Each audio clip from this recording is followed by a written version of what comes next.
संत रामपाल जी महाराज एक ऐसे महान संत जिन्होंने अपनी सतभक्ति, तत्व ज्ञान, करुणा और सेवा के बल पर समाज में नई मिसाल कायम की है।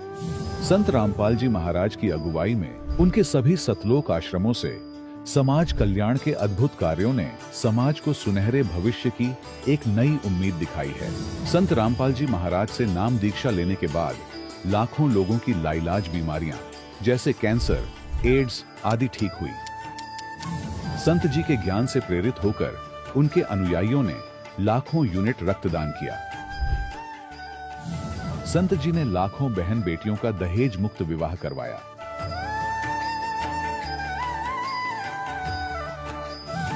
संत जी ने लाखों लोगों का नशा छुड़वाया, करोड़ों उजड़े परिवार बसे। संत जी के आश्रमों में समागम के दौरान निःशुल्क नेत्र चिकित्सा, दंत चिकित्सा प्रदान की जाती है। संत रामपाल जी महाराज द्वारा समय समय पर पर्यावरण संरक्षण के उद्देश्य से बड़े स्तर पर वृक्षारोपण किया जाता है। संत जी ने जरूरतमंदों को तत्काल राहत पहुंचाने के लिए एम्बुलेंस सेवा शुरू की। संत जी अपने अनुयायियों को देहदान के लिए प्रेरित करते हैं, जिससे मानवता की सेवा और चिकित्सा क्षेत्र में सुधार हो सके। संत रामपाल जी महाराज के सभी आश्रमों में हर रोज निःशुल्क भंडारा आयोजित किया जाता है, जहां हर वर्ग, हर जाति और हर धर्म के लोग एक साथ बैठकर भोजन करते हैं।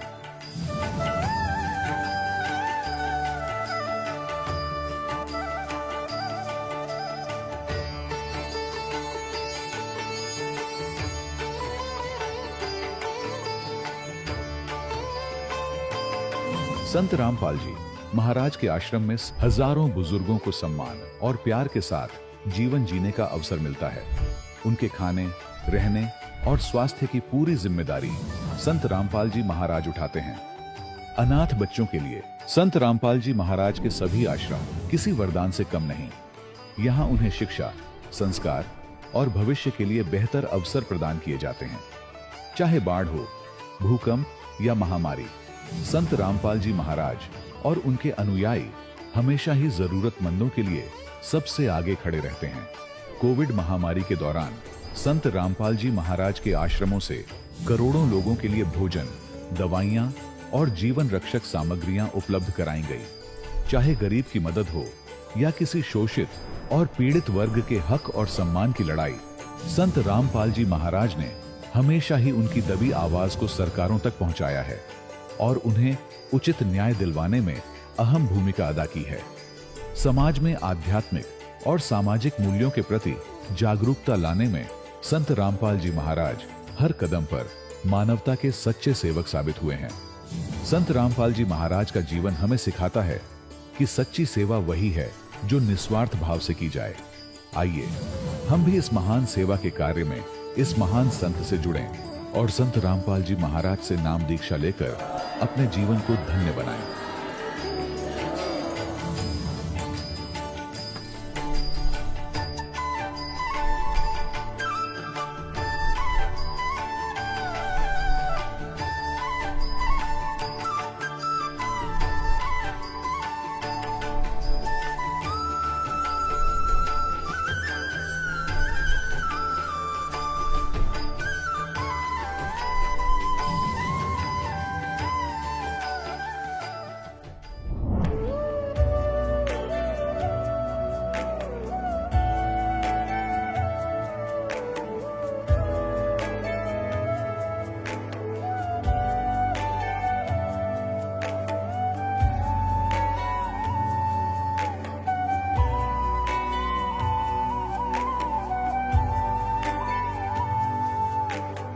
गीता 18 के श्लोक नंबर 62 में भगवान स्वयं कह रहे हैं कि अर्जुन उस परमेश्वर की शरण में जा जिसकी कृपा से परम शांति व शाश्वत स्थान अर्थात सतलोक को प्राप्त होगा।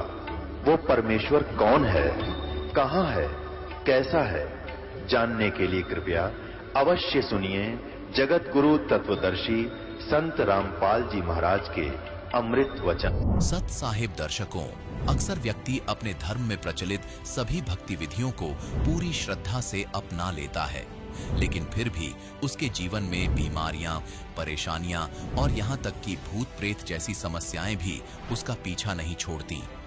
दर्शकों, ऐसा इसलिए होता है क्योंकि मनुष्य अक्सर शास्त्र विधि को त्याग कर मनमाना आचरण कर रहा होता है। दर्शकों, कुछ ऐसी ही कहानी थी राजस्थान के रहने वाले प्रभुदास जी की। प्रभु जी ने अपने जीवन में अनेकों प्रकार की भक्ति साधनाएं अपनाई, व्रत उपवास किए, पितरों की पूजा की और कई पवित्र धामों की पैदल यात्रा भी की। लेकिन इतना सब कुछ करने के बाद भी न तो इन्हें जीवन में शारीरिक सुख की अनुभूति हुई और न ही मानसिक शांति प्राप्त हुई। लेकिन दर्शकों, आज प्रभु जी का कहना है कि जब से मैं संत रामपाल जी महाराज की शरण में आया हूं, तब से मुझे सभी प्रकार की परेशानियों और बीमारियों से मुक्ति मिल गई है। अब मैं और मेरा परिवार सच्चे सुख और आत्मिक शांति की अनुभूति कर रहे हैं।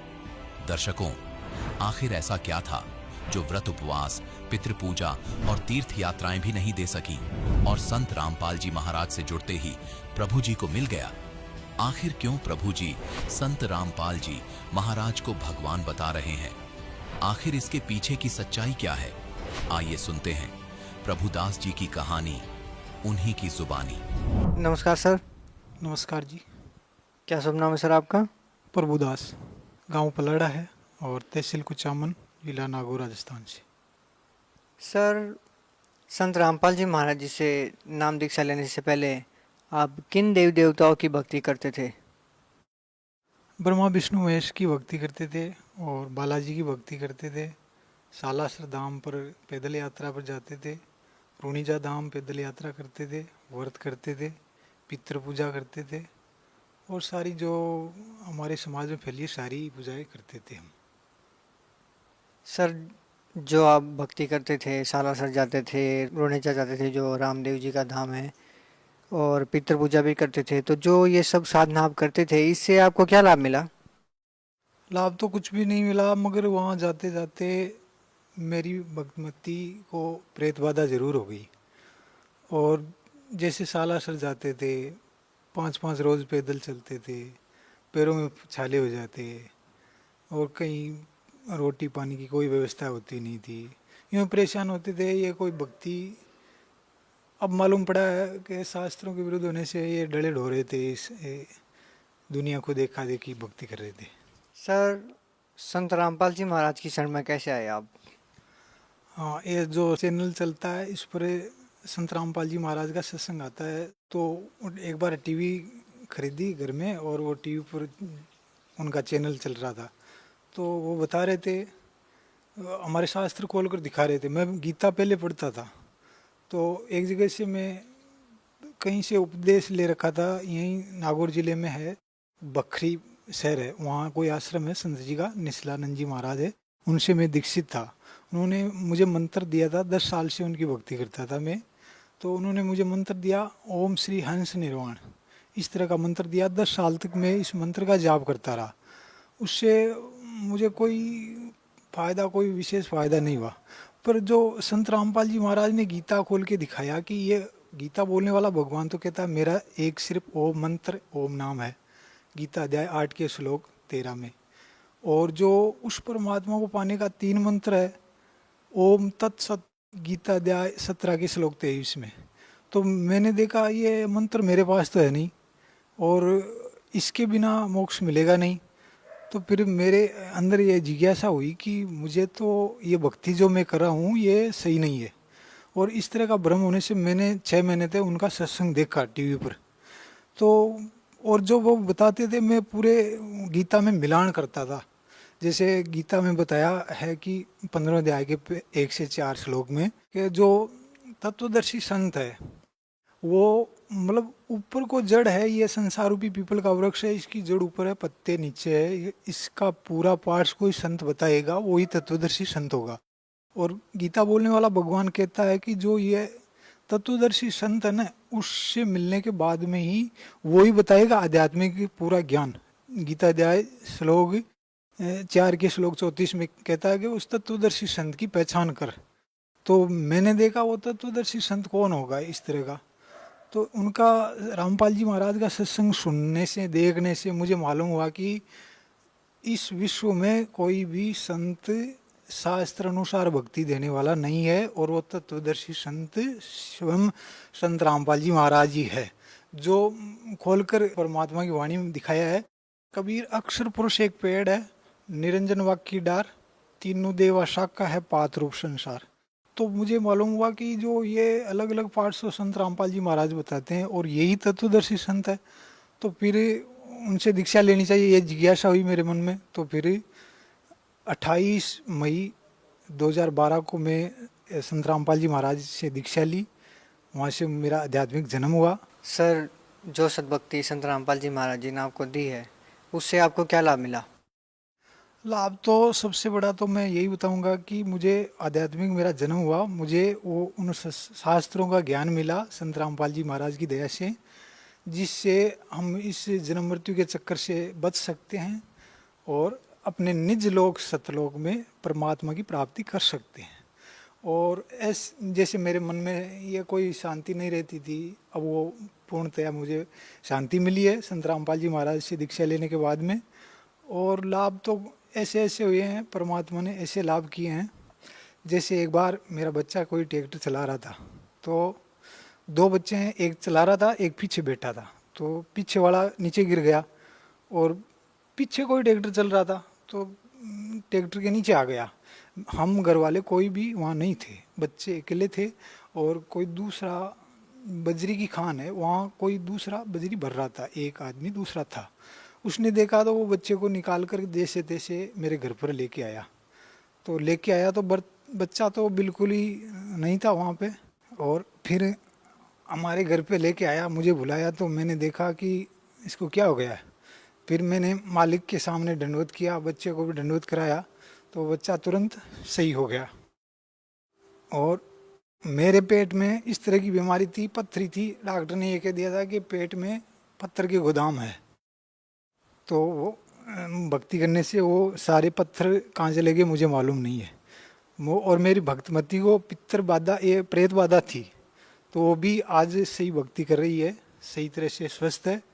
और ऐसे ऐसे बहुत लाभ हुए। जैसे मेरे सिर पे कर्जा था, 1.5-2 लाख रुपए मेरे सिर थे किसी के, संत रामपाल जी से दीक्षा लेने से पहले, तो वो भी आज सही हो गया है और अच्छी दाल रोटी चल रही है, और हम अच्छी तरह से वो भक्ति कर रहे हैं जो संत रामपाल जी महाराज ने हमें दी है। वो शास्त्र अनुसार भक्ति बताते हैं और हम को यही भक्ति करनी चाहिए। जैसे सतयुग में जो सारे लोग भक्ति करते आ रहे थे वेदों अनुसार, वही भक्ति हमारे शास्त्रों में लिखी है और वही आज हमें संत रामपाल जी बता रहे हैं, तो वही भक्ति सही है। सर, भक्त समाज को क्या संदेश देना चाहते हैं आप? हाँ, भक्त समाज को ये संदेश देना चाहते हैं कि ये मानुष जन्म बहुत दुर्लभ है, मिलन बारंबार जैसे पत्ता तरवर से टूट गिरे बोहर न लगता डार। इस तरह का ये मनुष्य जन्म है जो ये बहुत मुश्किल से मिलने वाला है, और ये मिल गया है आपको, और ये भक्ति बिना व्यर्थ चला जाएगा। इसलिए आपको भक्ति करो शास्त्रों अनुसार और मोक्ष पाओ। इसका एक मानव जीवन का एक ही उद्देश्य है कि शास्त्र अनुसार भक्ति करके और अपने परमपिता परमेश्वर को पहचान लो और बार बार के जन्म मरण से बचो। बस यही संदेश देना है हमें भक्त समाज को। बहुत बहुत धन्यवाद सर आपका। सत साहिब जी। दर्शकों, अभी आपने सुने संत रामपाल जी महाराज से दीक्षा प्राप्त करके सुखी हुए भक्त के अनुभव। अब देखिए जगत गुरु तत्वदर्शी संत रामपाल जी महाराज के मंगल प्रवचन। 3 मंत्र का जाप है ओम तत् सत। तत् और सत ये सांकेतिक है, काल ने बताया नहीं कि मुझे नहीं मालूम, इसको पता भी नहीं परमात्मा ने, या दया करी हमारे पे, न यू खोल देता तो सारे न जाप कर दे पाते। और ये नकली संत अपने शिष्यों को नाम देते हैं ओम तो हरि ओम तत्सत, हरि ओम तत्सत। शरण पैर कितने खोखियो। अब क्या बताते हैं, ओम तो ये ब्रह्म का है, सरपुरुष का। ये 3 पुरुष आपके समक्ष हमारे सदग्रंथों में है, 3 भगवान, 3 प्रभु, 3 स्वामी। और तत्व और सत ये सांकेतिक है, ये कोड वर्ड है। ओम और तत्व वो सांकेतिक शब्द मिलकर ये सतनाम बनता 2 अक्षर का। अब ये ओम नाम और ये तत्व आदि हमारी पूजा नहीं है, ये साधना है, इसमें हम नोजल ना मिले। या मजदूरी करनी पड़ेगी। तो यह श्वास उश्वास से सतनाम का प्राणों से श्वासों से सिमरण होता है। नानक साहिब जी स्वयं इस 2 अक्षर के मंत्र का जाप किया करते थे और उसका प्रमाण है जन्म साखी भाई बाले वाली में, समुद्र की साखी में। लेकिन परमात्मा ने इन पुण्यात्माओं को मिले थे, वो परमेश्वर आकर सतपुरुष इन पुण्यात्माओं से कह दिया था, मेरी ये लाख दुआई दया करना मेरे पे कि अभी इसको सार्वजनिक ना करना, नहीं तो बिचली पीढ़ी की पुण्यात्मा पार नहीं हो पाओगे। काल के दूत फिर ये नाम देते पाओगे ग्रंथ गुरु ग्रंथ साहिब में तो पढ़ कर, और ये हम विचलित हो जाएंगे, मेरे बच्चे मुझे पहचान नहीं सकेंगे। तो नानक साहिब जी ने दृढ़ निश्चय कर लिया था, किसी अपने बच्चों को भी नहीं दिया वो 2 अक्षर का नाम। और ऐसा झटका दे दिया था मर्दाना को कि सारा सिख समाज दूर हो गया उस मंत्र से। इसलिए कि नकलियां का हाथ लग जाती है, और ज्यादातर ये क्रम बिगाड़ने वाले जो गुरु बने हैं ये सिख समाज से उभर कर आए हैं, गुरु ग्रंथ साहब को आधार बनाकर ये वचन करते रहे। जैसे शिवदयाल जी, वो शिवदयाल जी भी उसी पंजाबी यानी गुरु इस सरदार पंथ से था। बाबा जयमल सिंह जी उन्हीं गुरु ग्रंथ साहिब को मानने वाले ही थे। तो इनको अगर ये पता लग जाता थी तो अच्छी आत्मा लेकिन काल का फंस गई है, तो उन्होंने रहम कराया हमारे ऊपर, लिख दिया। प्राण संगली में तो विशेष डिटेल थी, लेकिन वो इसी भय से गुरु ग्रंथ साहिब में नहीं रखी गई कि कहीं आने वाले सिख समाज में 2 अक्षर के सतनाम का कोई जाप ना कर ले और मर्दाना वाला हर्ष ना हो जाए, इस कारण से वो नहीं रखी गई। लेकिन ये हमारे ऊपर रहम हुआ कि गरीबदास जी के द्वारा परमेश्वर ने, आदरणीय गरीबदास साहिब जी के द्वारा वह वाणी फिर से सुचारू करवानी पड़ी। सतलोक ले गए, ज्ञान फीड किया उन्होंने, फिर निष्कर्ष ने उसमें डिटेल के साथ उसमें दोबारा लिख दी, जो दास के हाथ लाएगी। और गरीबदासिया ने पता नहीं, हुआ बाई नाम देते हैं, उनका मंत्र नहीं पता उनको। ओनली मेरे गुरु जी के अतिरिक्त किसी गरीबदास पंथ में किसी को इस मंत्र का ज्ञान नहीं था, ये सत्य मान लियो। और मेरे अतिरिक्त उन्होंने किसी को दिया भी नहीं ये मंत्र, 3 मंत्र का।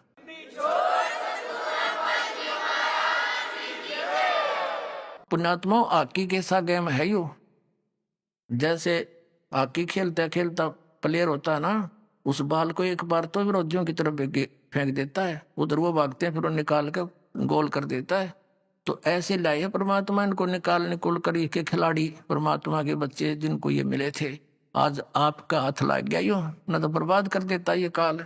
अब प्रसंग चल रहा है कि ये 2 अक्षर का मंत्र है, ये सतनाम है, और तीसरा जो सत्य है वो सारनाम है। उसके लिए तो मालिक ने कहा था, धर्मदास मेरी लाख दुआई, ये सार नाम की दबार ना जाई। तुम जाप करो लेकिन की तो भनक भी ना लगने देना इसकी। और सार नाम बार जो पढ़ी, ये बिचली पीढ़ी हंस नहीं तरी।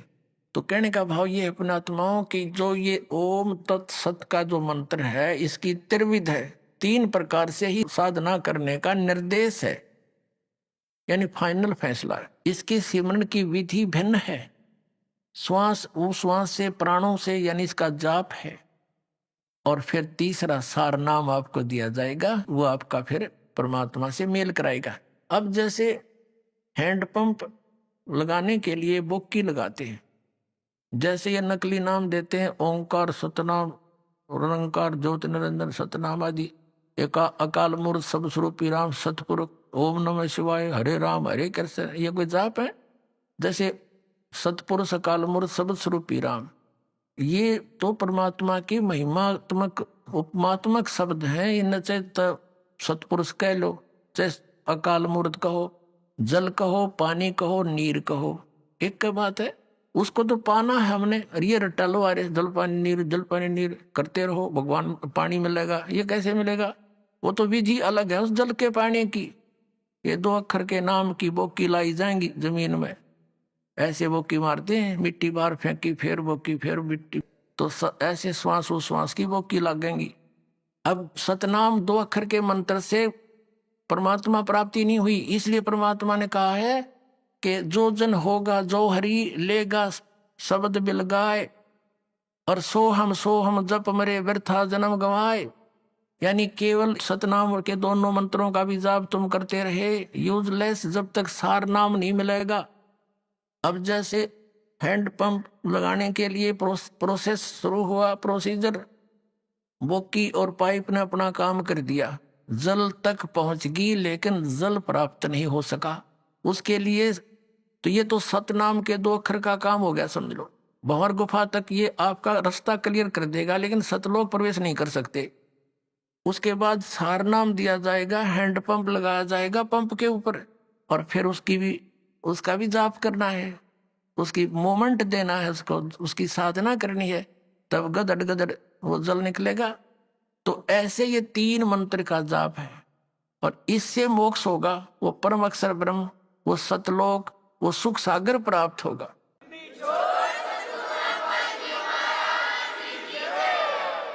अपने आत्माओं, जैसे प्रसंग चला है कि सरपुरुष, अक्षर पुरुष और परम अक्षर पुरुष। अब अक्षर का अर्थ होता अविनाशी, लेकिन 15वें अध्याय के 17वें श्लोक में उस अक्षर को रिजेक्ट कर दिया कि उत्तम पुरुष है, श्रेष्ठ परमात्मा तो कोई और है इन दोनों से अन्य। तो अक्षर पुरुष भी अक्षर पुरुष नहीं रहा। अब जैसे किसी ने अपने बच्चे का नाम कप्तान दे रखा है, वो कप्तान थोड़ा होता है, नाम है कप्तान उसका। तो ऐसे इनकी सतिथि बतानी पड़ेगी थोड़ी सी। ब्रह्मा विष्णु महेश ये तीनों नासवान है। एक ब्रह्मा की आयु कितनी है? जैसे एक चतुर्युग होता है, सतयुग, त्रेता, द्वापर, कलयुग, ये मिलकर चतुर्युगी होती है, और इसकी कुल वर्ष 40,20,000 वर्ष है। ऐसी 1000 चतुर्युग, 1008 है वैसे, इसमें 14 मनवंतर निकल जाते हैं, 14 इंद्र के शासन खत्म हो जाते हैं, और 72 चतुर्युग तक एक इंद्र का शासन रहता है, शासन काल है। तो ऐसे वैसे तो 1008 बनते हैं, लेकिन लंब संप इनको 1000 चतुर्युग देते हैं। इतना तो ब्रह्मा जी का दिन और इतनी ही रात्रि, ऐसे 30 दिन रात का 1 महीना बना इनका देवताओं का, और 12 महीनों का 1 वर्ष हो गया। ऐसे बने हुए 100 वर्ष की आयु है श्री ब्रह्मा रजगुण की, और इससे 7 गुनी विष्णु जी की, इससे अधिक, और विष्णु जी से 7 गुना अधिक है शंकर भगवान तमोगुण शिव की। और जब 70,000 बार ये तमोगुण शंकर भगवान की मृत्यु हो लेगी, तब एक ब्रह्मांड का विनाश होगा और इस सरपुरुष का नाश होगा इस काल का। फिर एक ब्रह्मांड के सब प्राणी इसमें आग लग जाएगी, जैसे पृथ्वी के ऊपर सब जल हो जाएंगे जहां जहां भी पृथ्वियां हैं, और फिर एकदम 11 सूर्य और सौर मंडल से घूमते हुए यहाँ आ जाएंगे और इन सब को फूंक डालेंगे। तो ऐसे पृथ्वी तत्व को जल तत्व खत्म करेगा, ग्रास लेगा, जल तत्व को अग्नि, अग्नि को वायु, वायु को आकाश। तो उस समय इस ब्रह्म की मृत्यु होगी सरपुरुष की, और ये एक युग होगा किसका? अक्षर पुरुष का। एक युग, ध्यान रखना, क्योंकि ये गणित की रीति से समझना होगा आपने। तो ये सभी प्राणी, और ये दुर्गा भी, काल भी, सरपुरुष, इनका पिता ब्रह्मा विष्णु महेश का, ये सब नष्ट हो जाएंगे परमात्मा के विधान अनुसार। ये एजडीज प्राणी सब ऊपर को उठ जाएंगे एकदम। जीवात्मा मरती नहीं, लेकिन उसमें पीड़ा बहुत होती है जब अग्नि लगती है, इसमें सब बुरा हाल हो जाता है।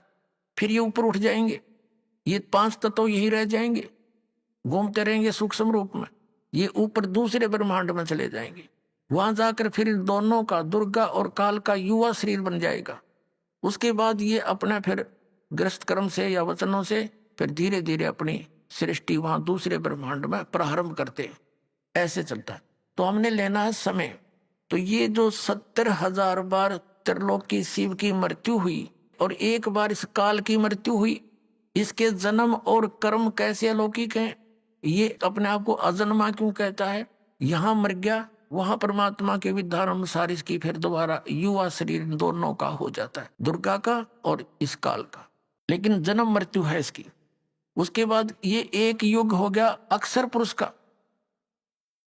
अब ऐसे 1000 युग का दिन अक्षर पुरुष का, इतनी ही रात्रि, तो 2000 यानी 30 दिन रात का फिर 1 महीना हो गया, और 12 महीने का ऐसे उसका 1 वर्ष बना।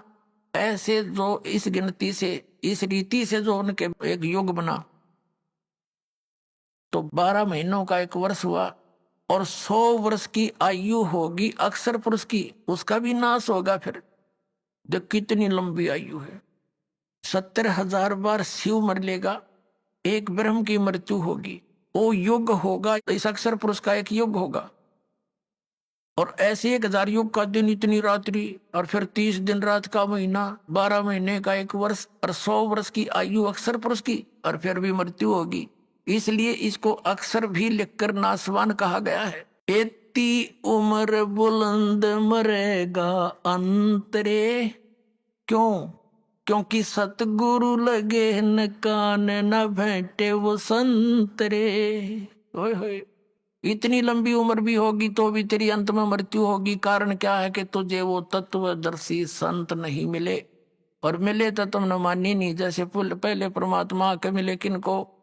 आदरणीय धर्मदास साहिब जी को, आदरणीय मलुकदास साहिब जी को, आदरणीय नानक साहिब जी को, आदरणीय दादू साहिब जी को, आदरणीय गरीबदास साहिब जी गांव छुड़ानी जिला जज्जर हरियाणा वाले को, आदरणीय घीसा दास जी गांव खेकड़ा जिला मेरठ उत्तर प्रदेश वाले को।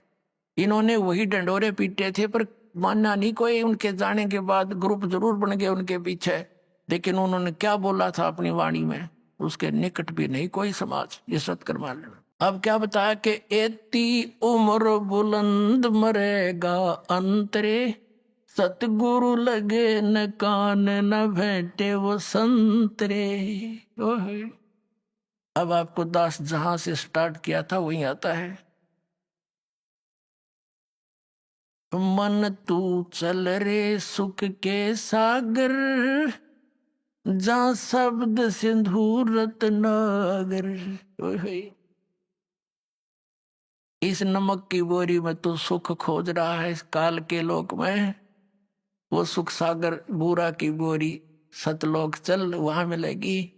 वहां जाने की विधि बता दी। ये तरीका है पूर्ण संत की खोज और पूर्ण संत की पहचान, और इस 3 मंत्र का जाप तुझे सतलोक ले जाएगा बहुत आसानी से, बहुत सिंपल वे से। नाम उठत नाम बैठत नाम सोवत जागवे, नाम खाते नाम पीते नाम से ती लागवे। नाम से मोक्ष होगा। कलयुग केवल नाम आधारा, सुमर सुमर नर उतरो पारा। कलयुग में जीवन थोड़ा है, कर ले वेग सुधार। और ये हठ योग 2.5 घंटे सुबह 2.5 घंटे सामने, या कोई तरीका मूर्ख बना रखे। कहते ये योग साधना बने नहीं, केवल नाम आधार। नाम इनके नकली सारे, इन वो कहीं की ईंट कहीं का रोड़ा। हरिराधा स्वामी वाला ने एक कुणबा जोड़ा। अब झूठे मंत्र कहीं से सिर ले लिया, किसी का पैर ले लिया, भगवान निराकार 5 काल नाम के, और दुनिया मूर्ख बना के बैठा दी। तो पुण्यात्माओं, अब ऐसे मिलेगा वो भगवान जिन महापुरुषों ने परमात्मा पाया। उनके इतिहास में लिखा, ये 2 अक्षर का नाम जपया उन्होंने। गरीबदास साहिब जी ने कति क्लियर लिखा हुआ है, और गरीबदास साहिब की वाणी इतनी पॉपुलर नहीं बनी, इसलिए गुप्त रह गया। और नानक साहिब जी की वाणी तो उसी समय पैरेलल ही लिखी गई थी 200 वर्ष के बाद, और वो तो बहुत पॉपुलर हो गई थी, जन जन पढ़ने लग गया, उसमें तक खोज लेते। वह भी दया हुई दाता की, इसलिए उन्होंने अलग से प्राण संगली बनाई थी, और एक राजा को कसम खवा दी थी कि मेरा शरीर है, इसको तू संभाल के रखना मेरे बच्चों के लिए, इसको देना नहीं किसी अन्यायी ऐसे व्यक्ति को जो बर्बाद कर दे। लेकिन वहां फिर काल का दाव लग गया। मर्दाना को झटका देना जरूरी था कि कई आगे चल के इसका जाप ना कर ले। और 5वें गुरु अर्जन देव जी ने सोचा भाई मर्दाना के साथ ऐसी घटना घट गई थी, इस नाम के जाप करने थे, 2 अक्षर के थे। इसलिए प्राण संगली में तो बहुत डिटेल थी, उसने जल प्रवाही कर दी वह सारी। वो तो एक निकाल ली किसी संत ने, उसने ये कसम दिला दी कि जो आप कहना चाहते हो उसको हम अलग रख देंगे, उनको शेष वाणियों को हम पढ़ लेंगे। ऐसा ही कर दिया गया। वो प्राण संगली का अर्थ क्या है? जो श्वास के द्वारा पूरी डिटेल बताई गई थी कि ऐसे सिमरण करना है, इस मंत्र को ऐसे जपना है, इसको ऐसे जपना है। जो भी हुआ मालिक की दया से ठीक हुआ। अब गरीबदास साहिब ने क्लियर कर रखा उसमें, ये 2 अक्षर का मंत्र जब श्वास से, श्वासा पारस भेद हमारा जो खुद जैसो उतरे पारा। तो ये पॉपुलर हुई नहीं, गरीबदास तक इसी पंथ में दास को शरण मिली, और इससे ही निकल कर बाहर आया, और ये संसार में फैला दिया परमात्मा का तत्व ज्ञान, और मोक्ष होगा।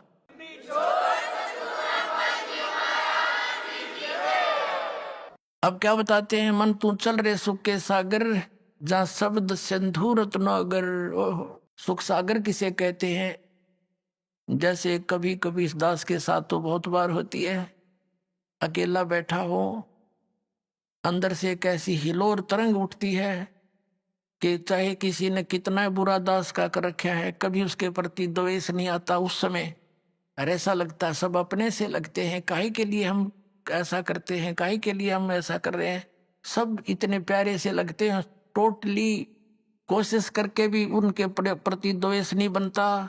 और वो लहर जब समाप्त हो जाती है कुछ क्षण के बाद, ज्यों का त्यों खचड़ा फिर भर जाता है, ये कर दूंगा वो कर दूंगा, उसने ऐसे कर दिया ऐसे कर दिया।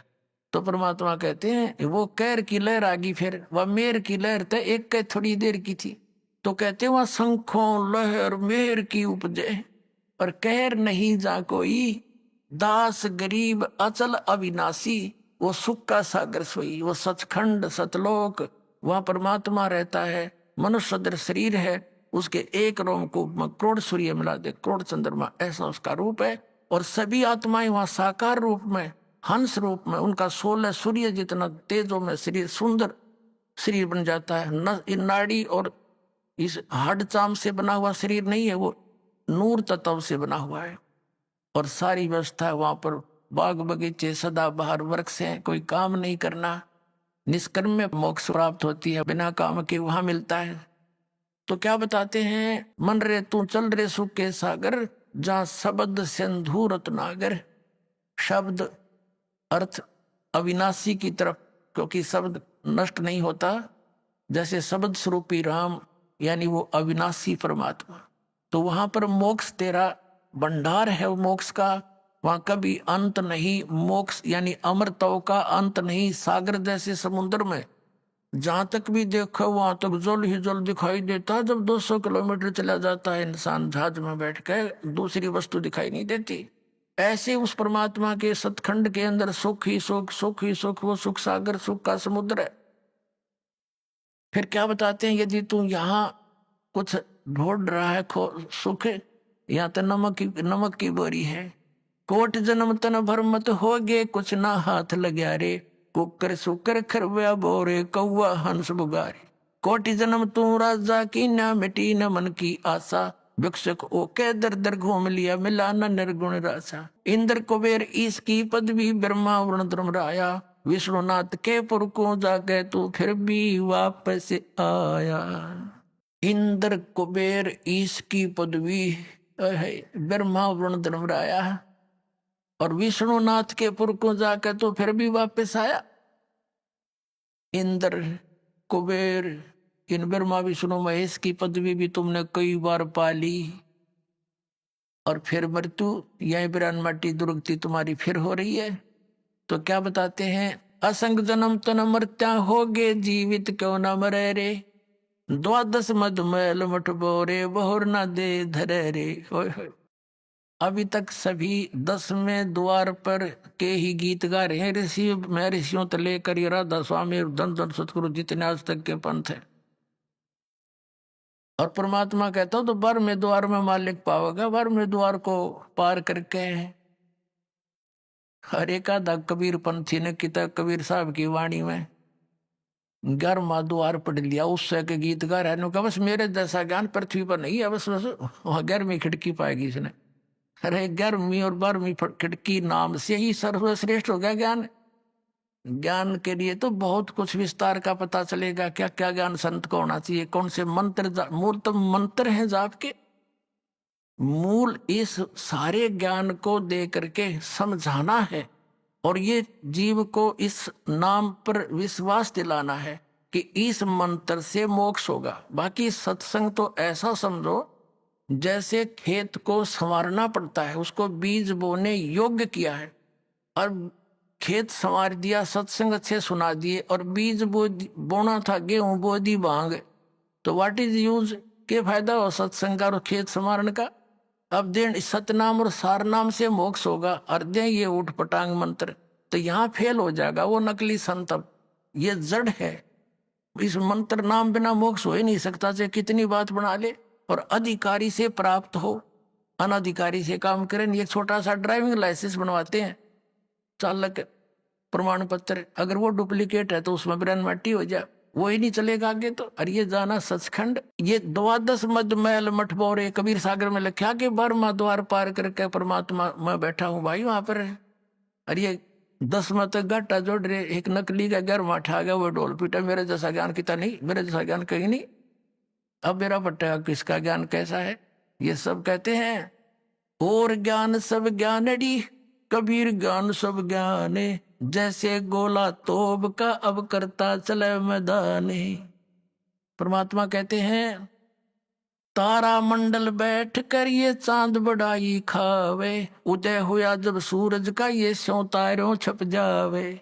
इस परमात्मा के ज्ञान के सामने ये सब अन्य ज्ञान और भगवान ऐसे छुप जाएंगे जैसे सूर्य उदय के बाद चंद्रमा और तारे विद्वान होते हुए उनकी वैल्यू नहीं रहती।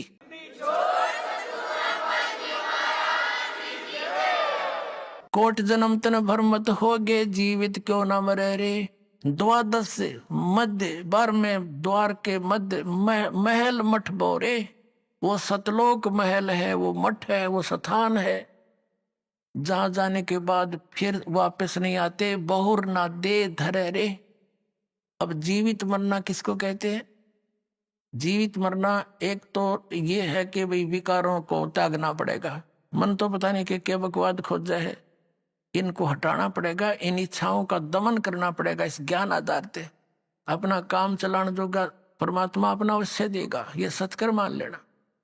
आपने जो चाहिएगी वस्तु वो अवश्य देगा, बिन मांगे देगा, प्रभु देगा वही जो आपको हानिकारक ना हो। फिर क्या बताया? दूसरा मरना ये है कि जैसे एक व्यक्ति नाइट सर्विस में जा रहा था और सुबह वापस आना था, घना जरूरी काम था, और दुर्घटना होगी, वही मर गया। अब वो रात ने भी नहीं पड़े था, इतना कंपलसरी काम मान रखा था, वो काम भी गया और आप भी गया। तो जब आप सत्संग की तरफ चलो तो ये सोच लो कि मान ले आज मेरी मृत्यु हो जाए, क्योंकि मन तो पता नहीं कितने टांग अड़ाया करे, ये बिगड़ जाएगा, नूर रह जाएगा। बिगड़े तो इस बिना गा, उस बिना तो फिर मालिक फिर संवार देगा, जब थोड़ा बहुत बिगड़ भी गया था। वैसे तो परमात्मा के तरफ दो चाल्या है ना हृदय से, उनके काम बिगड़े नहीं, बने बनाए पाया करें, ये सत्कर मान लेना।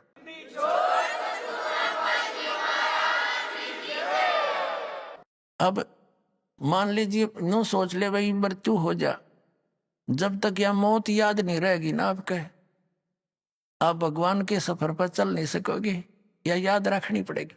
तो नो सोच लो सत्संग में जाना है, इस बिना काम चले को नहीं। और तो नो सोच ले कि भाई मृत्यु होगी तो परमानेंट टिकट कटेगी, फिर यू काम भी यहीं रह जाएगा और यू सारी कोठी भी रहेगी। अब नो सोच कर चल पड़ो, भाई 3 दिन 4 दिन 2 दिन जैसा आपकी इच्छा हो, कि नो सोच लो हम मर गए, हम खत्म हो गए, और 40 सत्संग में।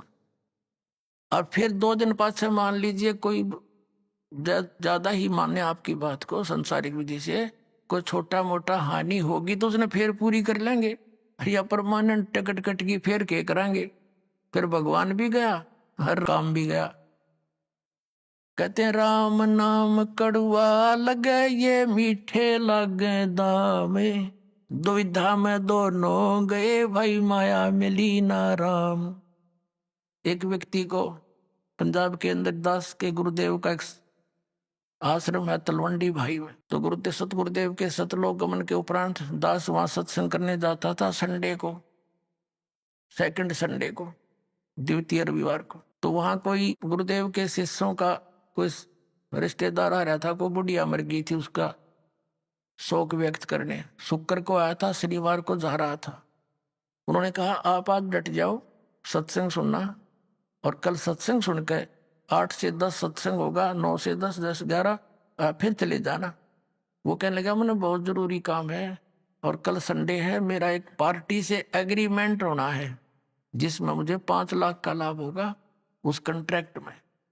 उन्होंने काफी कहा कि कोई बात नहीं, कल आवेंगे वो 2 बजे, तू क्या आवेंगे 2 बजे, फोन कर देंगे धीरे धीरे, और चले जियो 11 बजे सत्संग समाप्त हो जाता है, 3 घंटा रास्ता है 4 का। वो बोला तुम्हें क्या मालूम, मुझे बहुत हानि हो जाएगी। वो मानना नहीं, 4 बजे सी शनिवार को चल पड़ा। अम्बाला के पास आकर जीटी रोड पर एक ट्रक खड़ा था भरा हुआ बजरी का, उसके व्हील निकाल रखे थे, बैक सारे पिछले व्हील और जैक ला रखा था। उसने 2-5 लाख दिखाई दिए थे, नो पंजा कितना कितना टक्का था गाड़ी का, है नो करूंगा व्यवस्था करूंगा पार्टी की। वो सीधा ठोक दिया ट्रक के अंदर। 4 सदस्य थे घर के, चारों गाड़ी में, और ट्रक के झटके से वो जैक निकल गया। झटके मर लिए होंगे चलता वो, फिर पूरा ट्रक लोडी ट्रक उसको उनका ऊपर गिर गया, चारों मर गए। अब चाट ले उस 5 लाख के एग्रीमेंट ने। परमात्मा कहते हैं राम नाम कड़वा लग गए मीठे लग गए दाम, और दुई दाम दोनों गए माया मिली ने राम।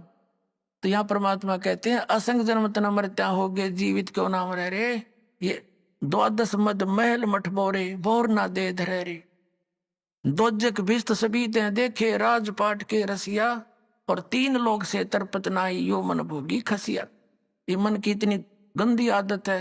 यदि कोई एक सरपंच बन जाता है, नो सोचा चेयरमैन बनो, चेयरमैन बन जाता है तो नो सोचा एमएलए की बात बने, एमएलए बन जाता है तो नो सोचा मंत्री बनू तो बात बने ना, तो क्या फायदा एमएलए में। मंत्री बन जाने सोचा मुख्यमंत्री बनो जब चौधर पाक है। अब मुख्यमंत्री बन के ने सोचा प्रधानमंत्री बनू जब जय जयकार हो। इतने टिकट कट ले गधा संतरी बना पाओ फिर कितना क्या कुत्ता संतरी बड़ा सैर सिर पर टेक रहे। अब परमात्मा ने बताया कि जो काम करने का था उसके आसपास भी कोई ना। कहते हैं दोजक भिस्त सभी ते देखे राजपाट के रसिया, और 3 लोग से तरपत नाही ये मन भोगी खसिया।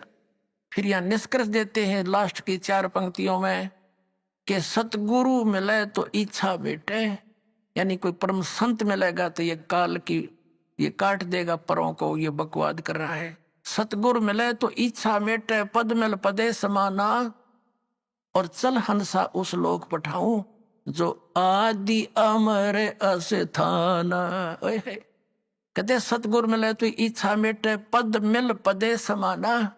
गीता जी अध्याय नंबर 15 के श्लोक नंबर 4 में कहा कि तत्वदर्शी संत की प्राप्ति के पश्चात परमेश्वर के उस परम पद की खोज करनी चाहिए, जहां जाने के बाद साधक फिर लौटकर कभी संसार में नहीं आते। तो ये जो संतों की अमर वाणी है, ये वो सूक्ष्म वेद है, और इसका समझना बालकों का काम नहीं था।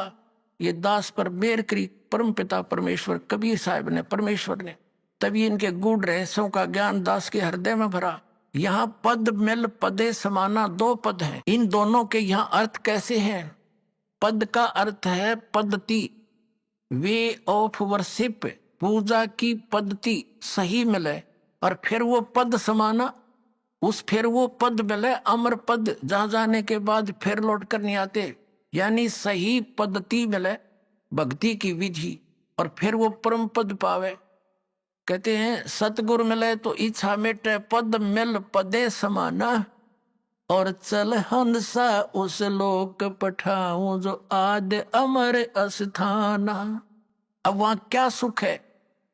4 मुक्ति जा चंपी करती माया होरी दासी, दास गरीब अबे पद पर से वो मिले राम अविनाशी।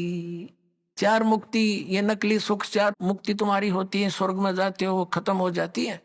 वो सुख तुम्हारे चरणों में सतलोक में सदा पड़ा रहेगा, और वो परम अक्षर ब्रह्म मिलेगा जो हम साधना बताएंगे।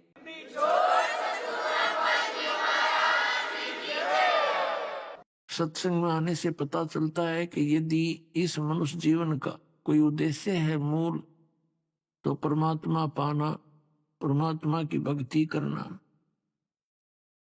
और जिन दुखों को हम प्रतिदिन यहाँ देखते हैं पशु पक्षियों के साथ, कैसी इनकी हालत है, और फिर मनुष्य जीवन में हम कितने सुखी हैं। हम सुखी नहीं हैं, लेकिन परमात्मा कहते हैं झूठे सुख को सुख कहे ये मान रहा मनमोद, ये सकल चबीना काल का, कुछ मुख में कुछ गोद। पुण्यात्मा परमात्मा सतलोक से चलकर यहाँ काल के लोक में आए थे, और काशी के अंदर बनारस के अंदर एक लहर तारा नामक तालाब के अंदर कमल के फूल पर वो परमात्मा शिशु रूप धारण करके विराजमान हुए थे। पुण्यात्मा, सबसे बड़ी गलत धारणा हमारे अंदर यह फैला दी गई थी कि कबीर साहब, कोई कहता था ऐसे उत्पन्न हुए थे, कोई कुछ बातें करता था, सच्चाई से दूर लोक वेद के आधार से परमात्मा के प्रगट के विषय में दंत कथा सुनाया करते थे। वास्तविकता आपके समक्ष इस दास ने जो बताया ये सत्य है, और ये पूर्ण परमात्मा है, सर्वसृष्टि रचनहार है, अनंत कोट ब्रह्मांड के ये कुल स्वामी है। पुण्यात्माओं, आप इस तत्व ज्ञान की नजरों से, आंखों से, जिसमें इस काल के लोक को देखोगे, यहां एक दिन भी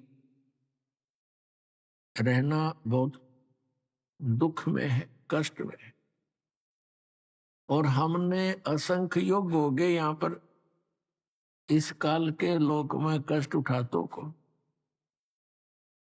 अभी तक हमें इसके विकल्प का पता नहीं था कि इसका कोई विकल्प भी है, इस जन्म और मृत्यु का कोई कष्ट भी दूर हो सकता है। पुण्यात्माओं, हमारे सदग्रंथों में प्रमाण कि एक ऐसी भक्ति है कि वो जन्म और मृत्यु के रोग का नाश कर सकता है, लेकिन उसका ज्ञान हमें नहीं था। उस ज्ञान को बताने के लिए परमेश्वर स्वयं ही आते हैं। पुण्यात्माओं, परमात्मा के विधान में लिखा है कि वो परमेश्वर सतलोक में रहता है, सचखंड में, उस शाश्वत स्थान में रहते हैं, वहां से गति करके यहाँ आते हैं, अपनी अच्छी आत्माओं को मिलते हैं, उनको उपदेश देते हैं, ज्ञान देते हैं।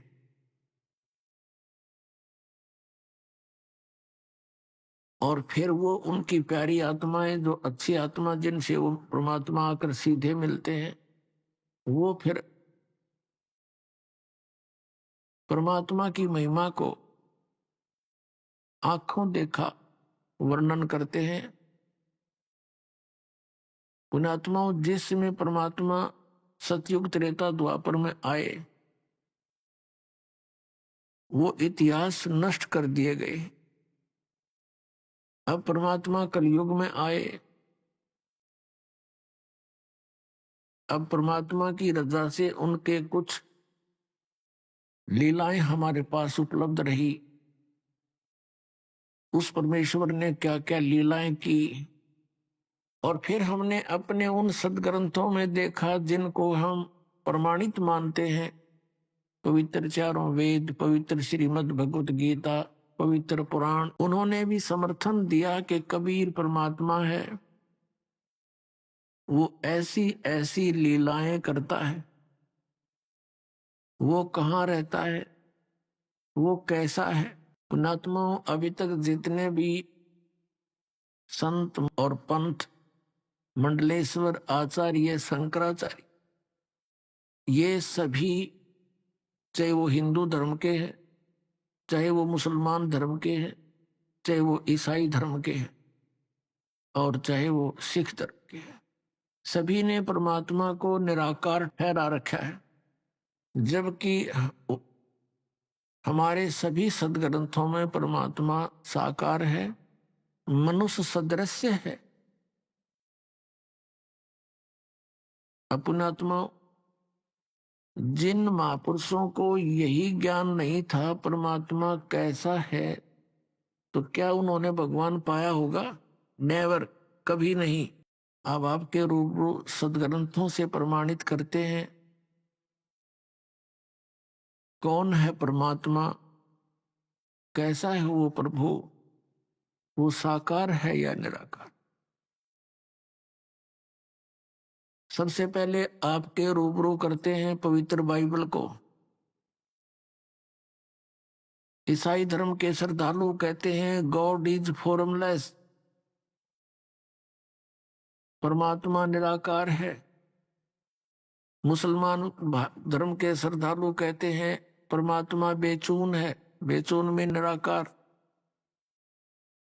और कबीर साहब कहा करते खोजत खोजत था किया आर कहा बेचून। खोजते खोजते परमात्मा को थक गए, हार कर कह दिया भगवान तो निराकार है, वो दिखता को नहीं। इसी प्रकार इन वेदों के जानकार माने जाने वाले, विद्वान माने जाने वाले हिंदू धर्म के ये आचार्य, शंकराचार्य, मंडलेश्वर, गुरु, संत, महंत, ये भी ये कहते हैं कि परमात्मा निराकार है। अपनात्मा ये हमारे हिंदू धर्म के जो आचार्य हैं साथ में ये क्या कहते हैं कि परमात्मा मूलभूत रूप में तो निराकार है, और जब वो पृथ्वी पर आता है शरीर साकार हो जाता है, जैसे श्री कृष्ण श्री राम रूप में, और वैसे मूलभूत वो निराकार है। अभी आपने सुने संत रामपाल जी महाराज के मंगल प्रवचन। आइए अब सुनते हैं संत रामपाल जी महाराज से नाम दीक्षा लेकर सतभक्ति करके अद्भुत लाभ प्राप्त करने वाले अनुयायी के विचार। दर्शकों, सोचिए, जब कोई व्यक्ति अपने जीवन में सच्चे सुख और शांति की तलाश में अपने धर्म की हर पूजा पद्धति और भक्ति विधि को पूरे श्रद्धा भाव से अपनाए, लेकिन फिर भी उसका जीवन दुखों से घिरा रहे, उसके जीवन में परेशानियां कम होने की बजाय और बढ़ती ही चली जाए, तो क्या हो? दर्शकों, ऐसी ही कहानी थी उत्तराखंड के रहने वाले राजेंद्र जी की। राजेंद्र जी ने अपने जीवन में सभी देवी देवताओं की भक्ति की, लेकिन इसके बावजूद भी परेशानियां और बीमारियां इनका पीछा नहीं छोड़ रही थीं। लेकिन दर्शकों, आज राजेंद्र जी का कहना है कि जब से मैंने संत रामपाल जी महाराज जी से नाम दीक्षा ली है, तब से मेरे जीवन की पूरी रूपरेखा बदल गई है। दर्शकों, संत रामपाल जी महाराज जो भक्ति दे रहे हैं, आखिर उसमें ऐसा क्या है जो राजेंद्र जी को वर्षों की देवी देवताओं की भक्ति से नहीं मिला? आखिर क्यों राजेंद्र जी कह रहे हैं कि अब मैंने शास्त्र विरुद्ध भक्ति साधना का त्याग कर दिया है? दर्शकों, आखिर इसके पीछे की सच्चाई क्या है? आइए सुनते हैं राजेंद्र जी की कहानी, उन्हीं की जुबानी। सर नमस्कार। नमस्कार सर, क्या नाम है आपका? मेरा नाम है राजेंद्र दास। कहाँ से आए हैं आप? सर मैं टिहरी गढ़वाल उत्तराखंड से हूँ, नरेंद्र नगर फकोट ब्लॉक टिहरी गढ़वाल। संत रामपाल जी महाराज जी से कब जुड़े? सर मैं संत रामपाल जी महाराज से वैसे तो 23 अगस्त 2013 में जुड़ा हूँ, पर मुझे परमात्मा ने 2006 में दर्शन दिए थे। आप एक तो संत रामपाल जी महाराज को परमात्मा बोल रहे हो, दूसरा आपने कहा कि 2006 में परमात्मा ने आपको दर्शन दिए। सर क्या कहानी है? सर मेरे पीछे ये कहानी है, मैंने दवाई खाई थी एक इंग्लिश दवाई, उससे मुझे साइड इफ़ेक्ट हो गया था। उस साइड इफ़ेक्ट से मेरा खून बनना बंद हो गया था। 2 साल तक मेरा हीमोग्लोबिन 4 ग्राम हो गया था। डॉक्टर ने मुझे कैल्शियम की दवाई दी, उससे मेरे पैरों का दर्द तो सही हुआ, लेकिन मेरा खून बनना बिल्कुल भी बंद हो गया था। एक समय ऐसा आया कि मैं मृत्यु के कगार पर आ गया। हॉस्पिटल में मुझे डॉक्टर ने शिफ्ट कर दिया। डॉक्टर ने कहा कि तेरा बचने का कोई चांस नहीं है, तो मैं ऋषिकेश हॉस्पिटल आईसीयू में मुझे डॉक्टर ने शिफ्ट कर दिया था। आईसीयू में शिफ्ट होने के बाद डॉक्टर ने कहा हम आपको खून तो चढ़ा रहे हैं, लेकिन आपका खून बन नहीं रहा है। अब खून बनने के लिए हम आपकी रिपोर्ट अभी आएगी कुछ दिन बाद, तो उसमें हम आपका ट्रीटमेंट जारी रखेंगे। तो वहाँ पे गुरुजी संत रामपाल जी महाराज मेरे सामने समक्ष में आए, सपने में नहीं, एकदम सामने आए थे मेरे, और मुझे कहा था आशीर्वाद देके कि बेटा तू 60 साल जिएगा। और गुरुजी ने मुझे मेरी उम्र तक बढ़ा दी बताई है। सर आपने कहा कि गुरुजी संत रामपाल जी महाराज आईसीयू में आपके सामने आए, लेकिन क्या आप जानते थे कि जो आपके सामने आए हैं वो कौन है? नहीं, मैं संत रामपाल जी महाराज से ना मिला था, ना मैंने संत रामपाल जी महाराज को जानता था। लेकिन संत रामपाल जी महाराज कौन है क्या है, उन्हें तो मैंने बाद में, जब ज्ञान गंगा पुस्तक 2013 में जब संत रामपाल जी महाराज को पहले पेज पे जो संत रामपाल जी महाराज की फ़ोटो है तो मैंने उस टाइम संत रामपाल जी महाराज को पहचाना। तो क्या सोचा आपने? जब मैंने ज्ञान गंगा पुस्तक पढ़ी तो मैंने देखा ये वही संत हैं जो मेरे आईसीयू में उस टाइम आए थे और मुझे दर्शन दिए थे। तो फिर मैंने ज्ञान गंगा पढ़ी।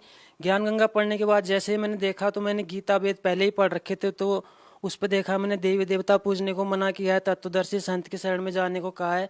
तो मैंने जब ज्ञान गंगा बुक पढ़ी तो उसके बाद भी मैं गुरु जी के सत्संग सुनता रहा। तो आखिर में संत रामपाल जी महाराज के सत्संग सुनने के बाद मेरे अंदर एक ऐसी प्रेरणा हुई कि परमात्मा ने मुझे कहा कि तू एक बार आश्रम आ जा। अब जब मैं आश्रम आया तो मेरे पेट में फिर से रात ही रात अपेंडिक्स होगी। अपेंडिक्स हुई तो डॉक्टर ने मेरा अल्ट्रासाउंड किया, उसने कहा इसका ऑपरेशन होगा। तो मैं गुरु जी के पास गया आश्रम, तो परमात्मा ने गुरु जी ने कहा कि बेटा इसका ऑपरेशन करा दे, इसके बाद तू दोबारा कभी भी हॉस्पिटल में नहीं जाएगा। फिर जब मैंने संत रामपाल जी महाराज से आश्रम में नाम लिया था, उसके बाद से आज तक मैं कभी भी हॉस्पिटल नहीं गया हूँ, ना ही मैं कभी बीमार हुआ हूँ। सर, जैसा कि आप उदाहरण दे रहे हैं कि गीता जी में तत्वदर्शी संत के शरण में जाने के बारे में कहा है, तो सर इससे क्या प्रमाणित होता है कि संत रामपाल जी महाराज के बारे में ही कहा है? तत्वदर्शी संत की पहचान क्या है आखिर? क्योंकि सर गीता में कहा है कि जो शास्त्र विधि को त्याग कर मनमानी पूजा करवाता है वो संत नहीं है, और जो पीपल के वृक्ष को जड़ तना पत्ती और जो इसके शास्त्रों को अलग अलग बता दे वही तत्वदर्शी संत है। ये गीता में स्पष्ट कहा है। संत रामपाल जी महाराज की शरण में जाने के बाद आपको क्या क्या लाभ हुए हैं? संत रामपाल जी महाराज की शरण में जाने के बाद मुझे सबसे पहले परमात्मा ने मोक्ष दिया है। मुझे मेरा समय बताया कि बेटा तू इतने साल जिएगा, और इस मुझे परमात्मा पे पूरा भरोसा है कि जैसे ही मैं यहाँ पे शरीर छोड़ूंगा, परमात्मा ने मुझे पहले ही बताया, सबसे पहले मुझे मोक्ष मिला है। उसके बाद मेरी उम्र भी शेष नहीं थी, तो परमात्मा ने मुझे 60 साल की उम्र दी है। उसके बाद मुझे अस्थमा की प्रॉब्लम होती थी। अस्थमा की प्रॉब्लम जैसे बचपन से ही है, मुझे खांसी वगैरह होती थी बहुत ज़्यादा। तो गुरु जी से जब से नाम लिया है संत रामपाल जी से, तब से मुझे वो बीमारी आज तक ना लगी है। जैसे जैसे मैं घर में देवी देवताओं की पहले पूजा करता था, उस टाइम मेरे पे देवी देवता भी आ गए थे। तो जब से मैंने गुरु जी के नाम लिया है, तब से वो देवी देवता भी मुझे परेशान नहीं करते।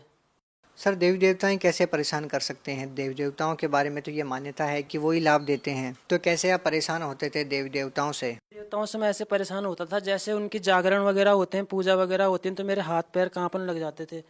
सारे देवी देवता मेरे शरीर में आते थे और बोलते थे, लेकिन मुझे उनसे कोई भी आध्यात्मिक लाभ नहीं होता था, अशांति थी बिल्कुल। सर, भगत समाज को क्या संदेश देना चाहेंगे?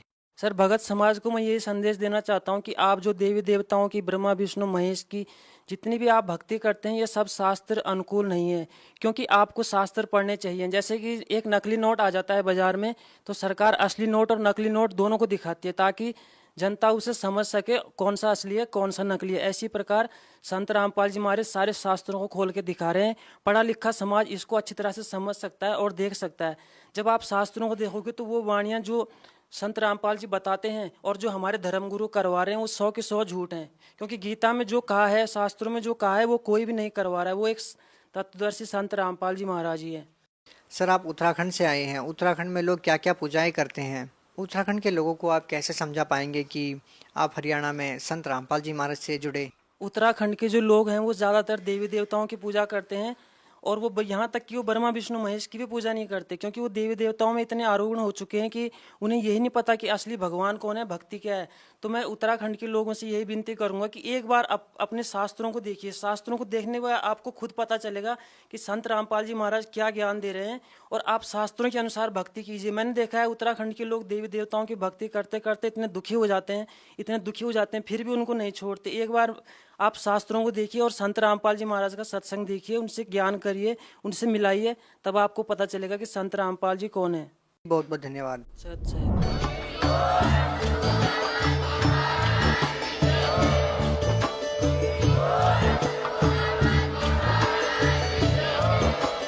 आप सुन रहे थे जगत गुरु तत्वदर्शी संत रामपाल जी महाराज जी के मंगल प्रवचन। अधिक जानकारी के लिए विजिट कीजिए हमारी वेबसाइट www.jagatgururampalji.org। संत रामपाल जी महाराज जी के शुभ आशीर्वाद से पूरे विश्व भर में 500 से भी ज्यादा नाम दीक्षा केंद्र हैं, जिन पर संत रामपाल जी महाराज जी द्वारा ऑनलाइन निशुल्क नाम दीक्षा दी जा रही है। अपने नजदीकी नाम दीक्षा केंद्र का पता करने के लिए संपर्क करें 8222880541।